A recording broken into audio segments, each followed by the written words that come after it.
Hello, and welcome back. Today I have a topic that was divinely led, honestly. I actually had a dream last night, and I was in this room of women hosting like a healing circle, and we were all communing and just really talking about our lives and our journeys. And I asked them specifically, so, what do you guys want to hear? Do you want a channeled message? Do you want me to talk about emotional regulation?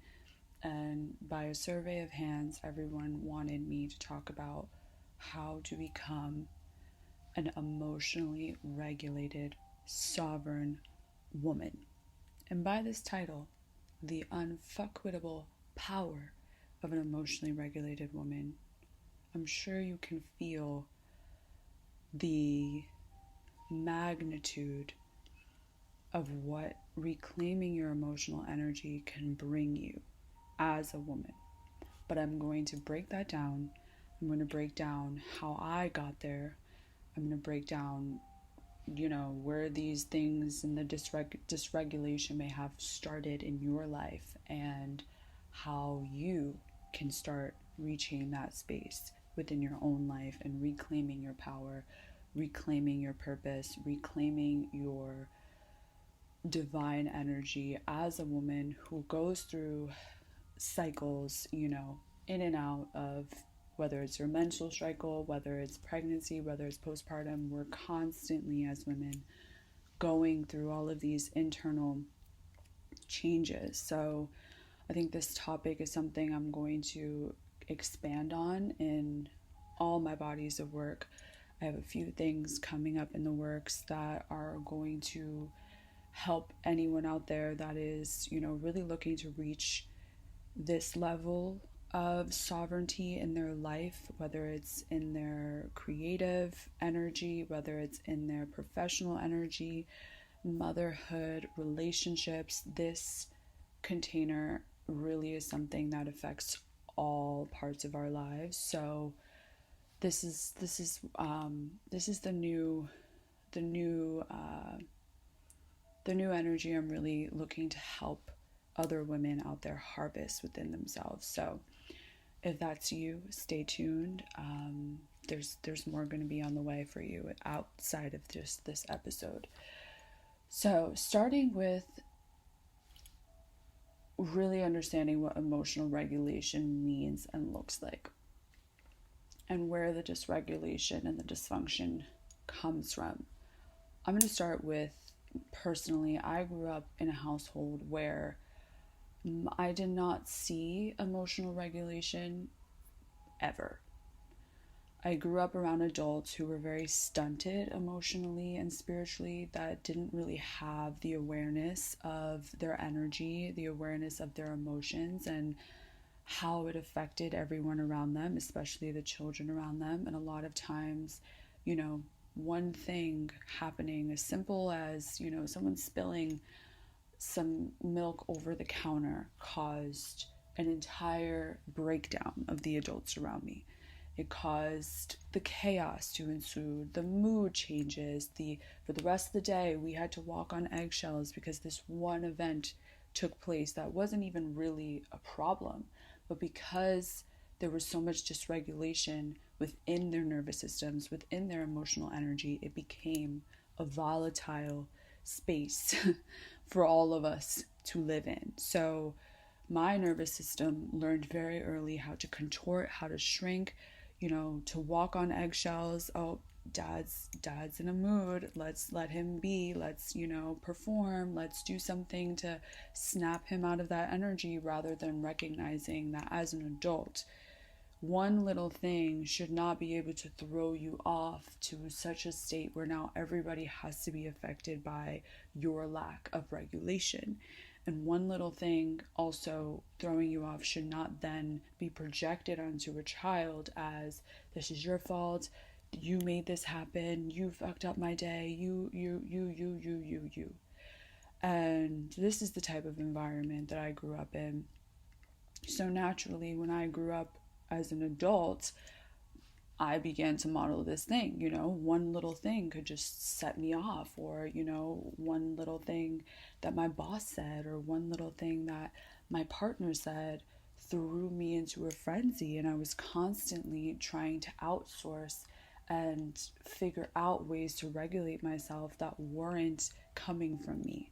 I was looking for partners that were subconsciously very also in this volatile energy, in this chaotic state, because that's the energy I grew up around. So I didn't really recognize the difference between a regulated nervous system and a dysregulated nervous system, because honestly, I never even knew there was a difference until I became a mother myself.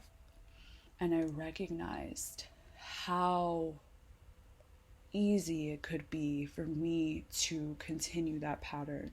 And having a toddler itself, if I was to be in that state, I would be in a dysfunctional energy 24/7, because parenthood in itself, you are out of control in so many ways.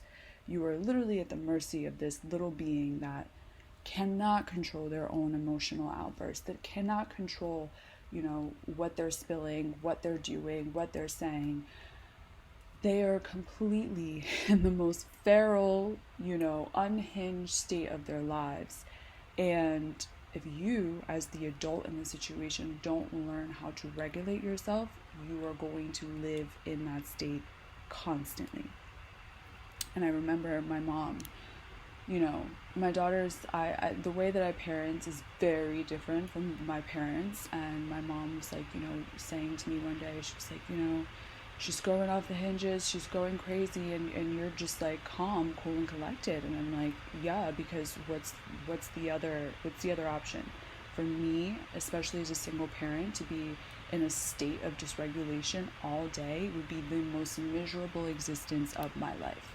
My daughter spills over in a seasoning packet, I can quickly just get a broom and sweep it up and go about my day, rather than yelling at her, going crazy, causing a chaotic state to be her norm. I'm just going to be the adult in the situation, fix the problem, and go about my day. There's no reason for me to take myself out of my peace and my calmness because a child is being a child. That's what they do, And it's through these conversations and through these reflections that I really started to see just how many people are living in this state of dysregulation and not understanding all the ways that it's fucking up their lives, quite literally. Now, let me bring this back to the lens of a woman, and especially as a mother, and even as a partner. We have the most powerful source of energy within us, within our sacral, within our wombs, that quite literally births entire new beings into the world. And even if you don't birth an entire new being into the world, your womb is constantly giving life and creating and co-creating with spirit based on the environments that you're in, the projects you're working on, the work that you're doing within yourself internally. All of this is constantly being harnessed and reflected in your external. If you're someone who doesn't have the tools or the awareness to see that you living in a dysregulated state is causing you more stress, causing you more strife, and is also causing you to be vulnerable to being emotionally manipulated at all points of your life, this is something that can quietly hijack every single thing that you do.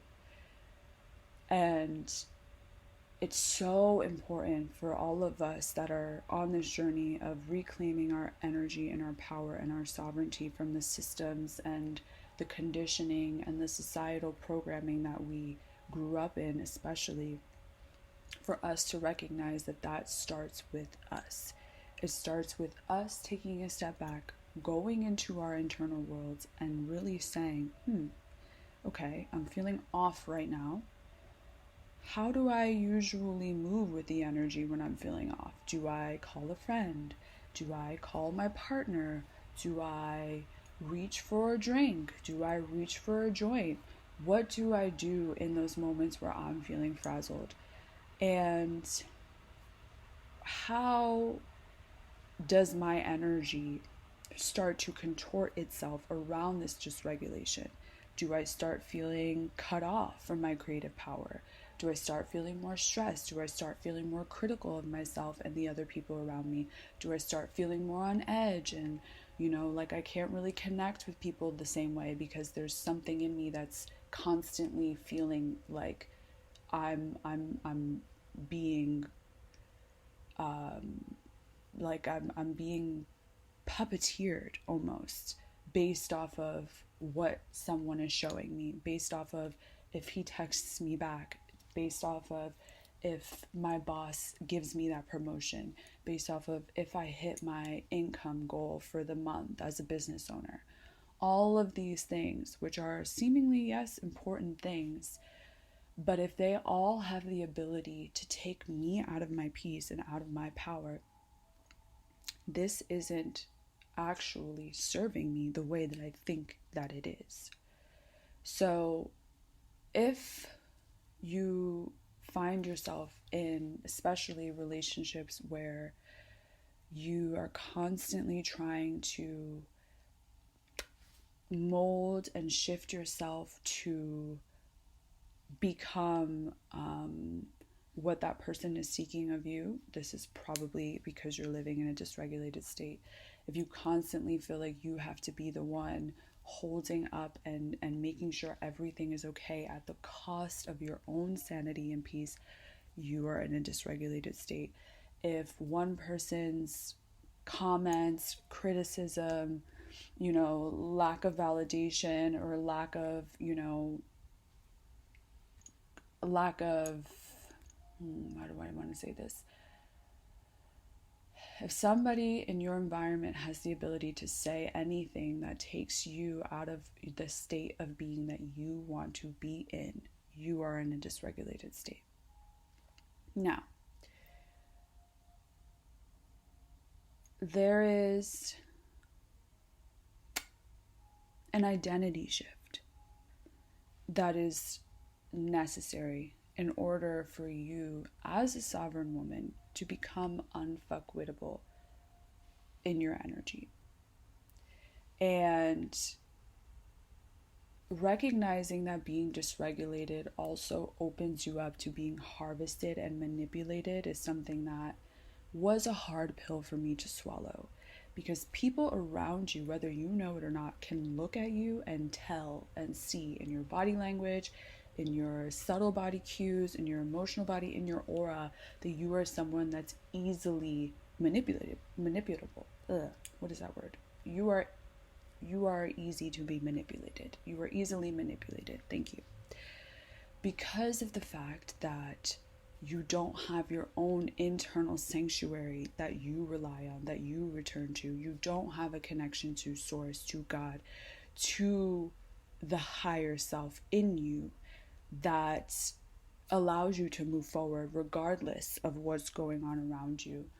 It allows that other person to have a power over you that you don't even realize that you're giving, right?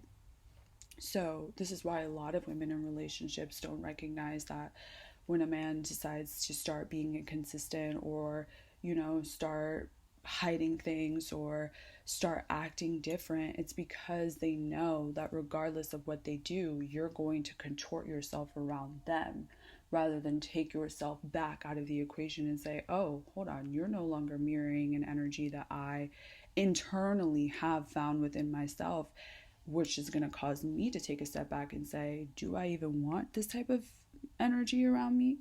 Because I'm somebody who's regulated in my emotions. I don't want somebody around me who's easily disturbed, easily their mood is, messed up, and then all of us in the household now have to walk on eggshells. I don't want that type of energy around me.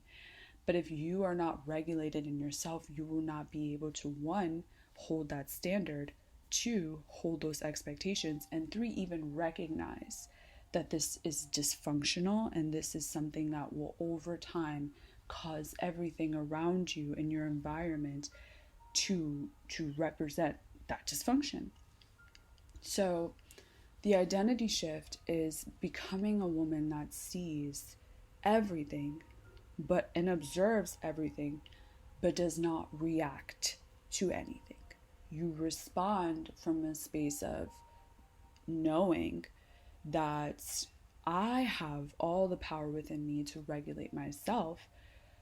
Take a step back, whether it's going to do some breath work, some meditation, some EFT tapping, going for a walk, going for a swim, whatever that looks like for you, the healthy thing that helps you reset your nervous system, and seeing that you don't want the reflection of anybody dysregulated in your environment, because that means that you will constantly be the one that's being pinged every single time someone's feeling dysregulated, even in friendships, even in, people that you've known your whole life, noticing who just calls you when they're frazzled and they just need somebody to offload that energy onto, because one dysregulated person from another dysregulated person isn't going to match. So they're always going to look for that person who's a little bit more regulated to them to bring them down.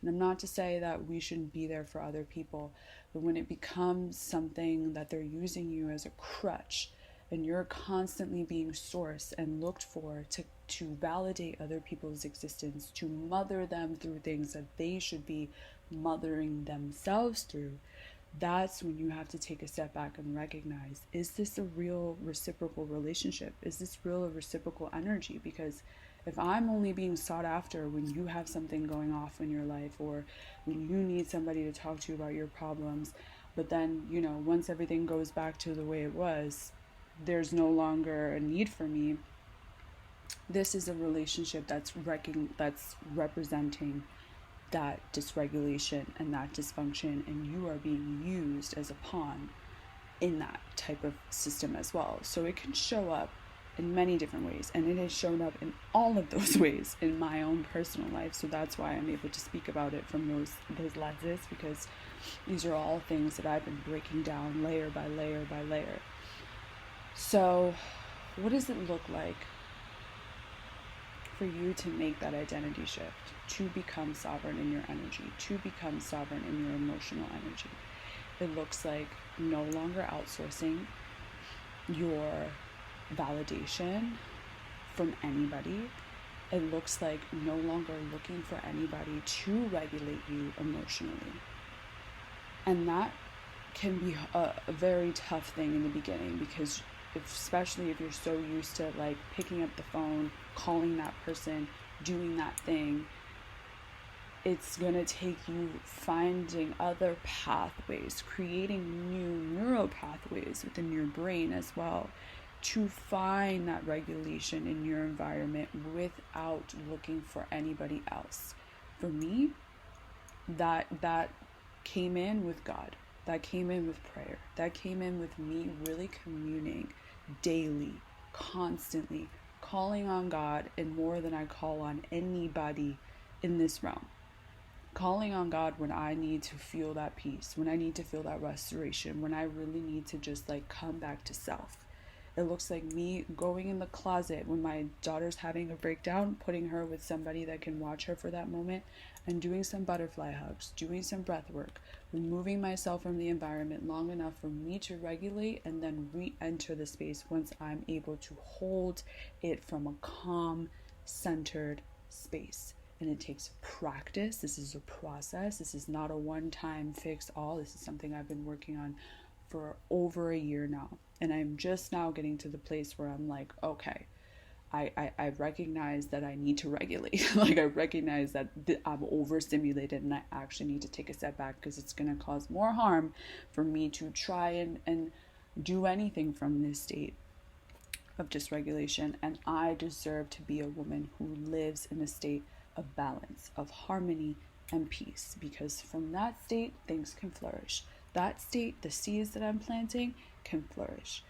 But from a chaotic state, nothing can flourish. And it's going to breed more chaos. So that's number 2. Did I do number 2? I think so. Let's hope.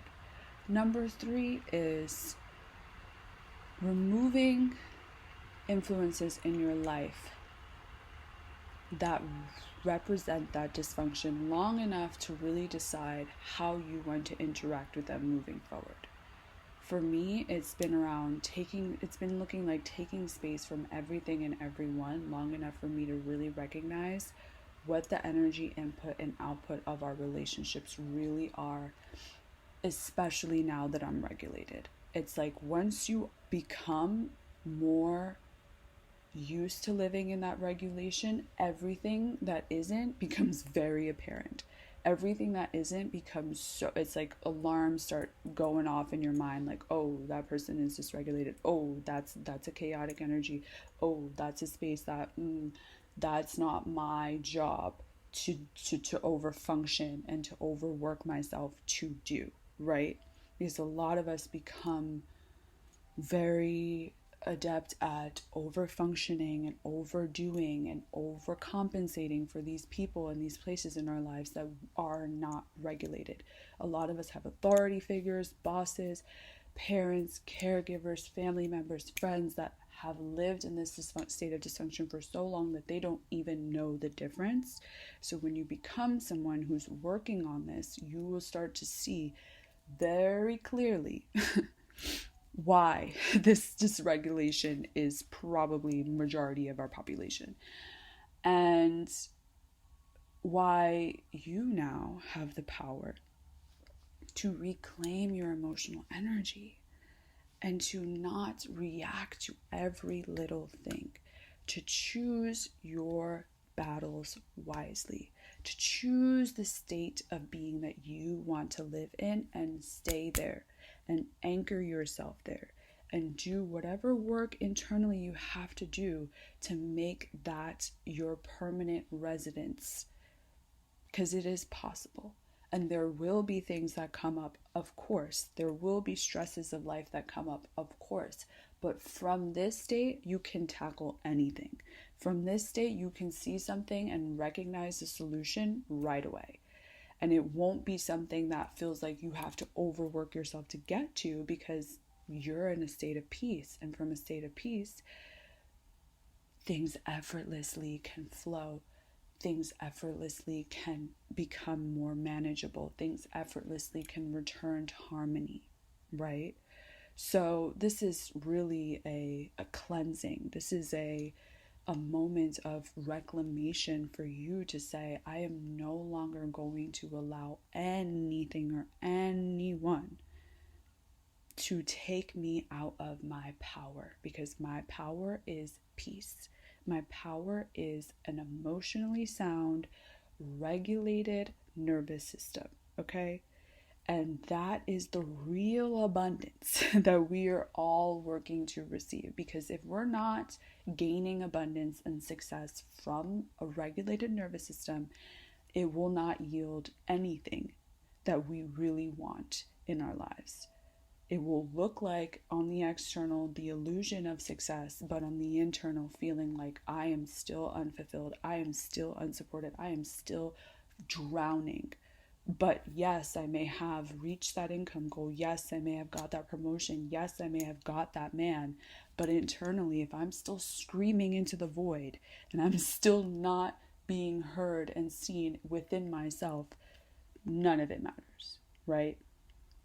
So becoming sovereign in your energy, becoming sovereign in your emotional space and in your emotional world is the greatest gift you can give yourself as a woman. And it will open up yourself to new channels of creativity, new channels of growth, new foundations, new opportunities that you didn't even see, because you're no longer leaking your energy everywhere. You're no longer constantly looking for somebody to mother you, to hug you, to kiss you, because you will do it for yourself. And from that space, you will really see who's actually bringing something to the table. Who's actually bringing something to you that's worth investing your emotional energy and your gold into? Because if that person cannot mirror that regulation, that person cannot actually mirror that state that you have gotten within yourself, they are a liability. Okay? And that's just the facts that people don't want to talk about these relationships and these jobs and these things. If it causes you to turn from a state of calmness into a state of calamity, it is a liability. And no amount of money you receive, no amount of validation you receive from others, no amount of performance that you do will outweigh the cost of what this is going to cause you down the line to have within your health, within your wealth, within every little thing that you do, because you as the woman are the source. You are the one birthing your reality every day. So, if this resonated with you, stay tuned. I have more coming in this topic, and I would love to hear in the comments what you want to hear more of when it comes to this emotional regulation, because it is your gold and it is the true state of abundance. So, I'll see you on the next one.